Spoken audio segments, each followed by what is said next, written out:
Namaskara. Good morning to all of you. Sri D.K. Shivkumarji, Deputy Chief Minister, Ambassador Eric Garcetti, Consul General Christopher Hodge, Ms. Lisa Brown, Ministers, Members of Parliament, distinguished guests, friends from the media. It's a great day today for Bengaluru, for India-US relations.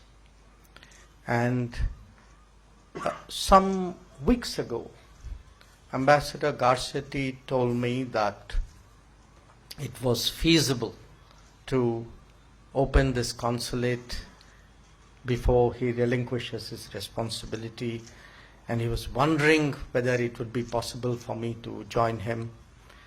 And I told him that I wouldn't miss it for the world. And there are a number of reasons for that. First, a long personal association with Bengaluru.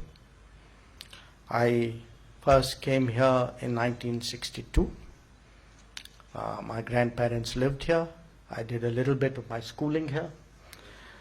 I was telling the ambassador when I joined the government, had I joined the domestic service, I would have been an officer of the Karnataka cadre. I actually did my district training in Belgaum, in Chikkodi. So for me, there was a strong personal commitment to ensure that the American consulate was finally established here. The second reason was an equally long association with the United States and our relations with that country. And it's not as old as Bengaluru, but it's still been now 45 years of association. And somehow to me, the fact that an American consulate was not there in Bengaluru was a gap, something missing in the relationship. But I also reflected on the future of our ties, and it's something I would like to talk about a little later.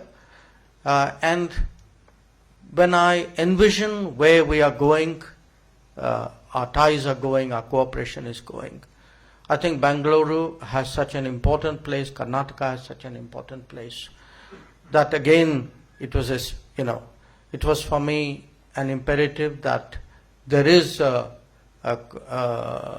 permanent, a resident presence of American diplomats in this town. So as you can see, there was my own enthusiasm to get this done.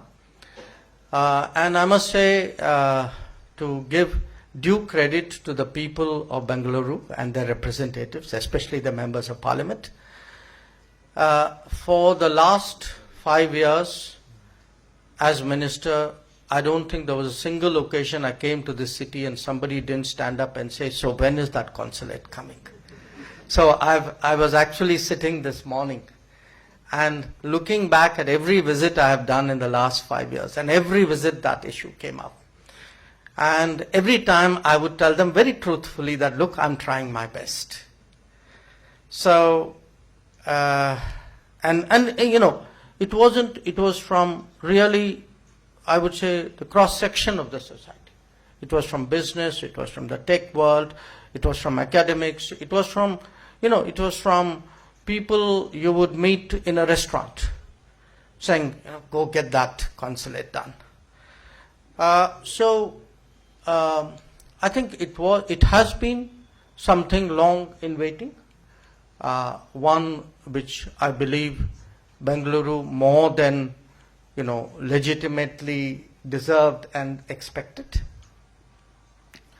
But what happened in 2023, as Ambassador Garcetti said, was we were preparing for a Prime Minister's visit. And we had just, I think, finished Secretary Blinken's visit, if my memory serves me right. And Prime Minister Modi, when we were looking at what we could be doing for the visit, actually brought up this issue and said, well, I really think people need to get this consulate done. But Ambassador Garcetti didn't tell you the full story. So I told him, you get Bengaluru done and I'll get you Los Angeles done. And which is his hometown. So we will be opening our consulate in Los Angeles also fairly soon. Now, a consulate serves many purposes. Obviously, a big part of it is to facilitate travel. So, I do want to remind people how important that is today in terms of, obviously in terms of business, in terms of professional commitments, but also in terms of the expectations that people have of their lives and of the relationships that they maintain in a very globalized era. I was checking figures and was very glad to see that last year the RPO Bengaluru issued 883,000 passports. So I'm looking at Lisa Brown and saying, okay, you've got a job on your hands here. So, and that's just for 1 year. So these are 10-year passports. So you can figure out, do the maths, and you will see really, how important it is to ensure that travel is smooth, and that the preparations for that travel are as easy for the average citizen as possible. It's also relevant to mention that there are 3 flights every week from here to San Francisco. Hopefully with more, if Boeing and Airbus deliver, there'd be more. I think that's a legitimate expectation. We are a country today who have 350,000 students in the United States. I think that is also an important consideration, and a diaspora of 5 million people.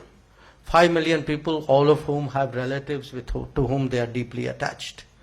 So, as you can see, it builds a very powerful case. Now, I do understand what the ambassador said, because, we ourselves sometimes know what it is like to establish a post and get it working. I think today is a very, very important milestone that formally the consulate starts. And regarding the, how soon you can start visa operations,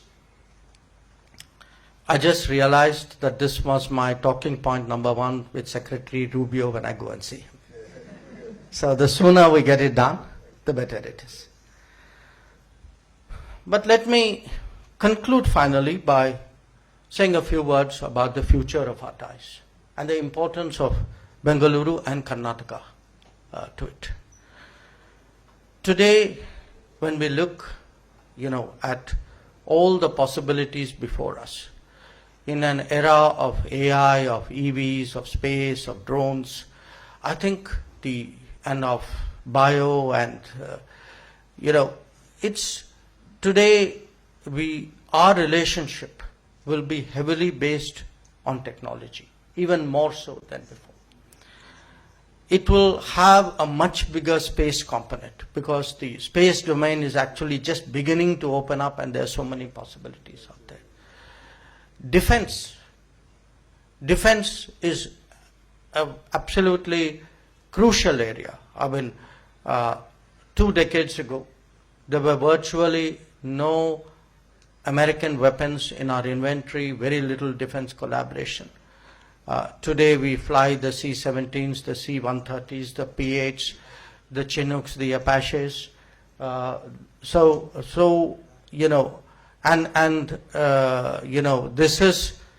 This is the town of HAL.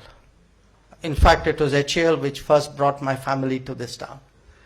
So when I look at tech, space, defense, I think the case for actually a stronger presence and leveraging the capabilities of Bengaluru and Karnataka become that much stronger. The second is actually education and research. And with the new education policy, I think the vistas for educational cooperation have also opened up. So I would very much hope to see collaborative campuses and exchange of students and a stronger American education presence in this region. Then there are the realities of the international economy. The fact is that supply chains are undergoing a transformation. I expect this to, I think not I, but I think all of us expect this transformation to accelerate in the coming days. And as that happens, along with it on the digital side, there is a much greater emphasis on trust and transparency.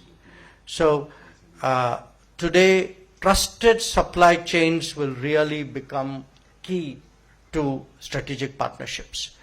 And there, I see a great future for India and the United States, and I think in that future, obviously, Bengaluru will also have a salient part. So, in many ways today, I think the formal opening of this consulate is one more sign that we are overcoming the hesitations of history. I do believe today it is within our grasp, within the realm of possibility, that we realize more fully the potential of India-US relations. I think to realize that potential, it is important that Bengaluru too realize its potential in the relationship. And finally, I am given to understand that this is the 12th foreign consulate in the city. So welcome to the first dozen.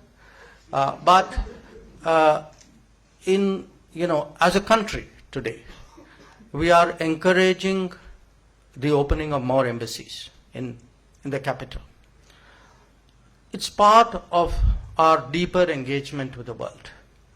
But along with that, we are also encouraging more embassies to open consulates. So while today it is a very important event for which I'm here, I do hope that there'll be more occasions where more countries will open more consulates in Bengaluru. I think it would serve India's interests, Karnataka's interests, Bengaluru's interests better. So once again, really congratulations. Congratulations to you, Ambassador, to your whole team. Congratulations to the state government, to the Deputy Chief Minister, to the team. Congratulations to the people of Bengaluru, to Karnataka, to the representatives, to all those who pushed for this, waited for this day, and I'm glad today that I'm here to join that.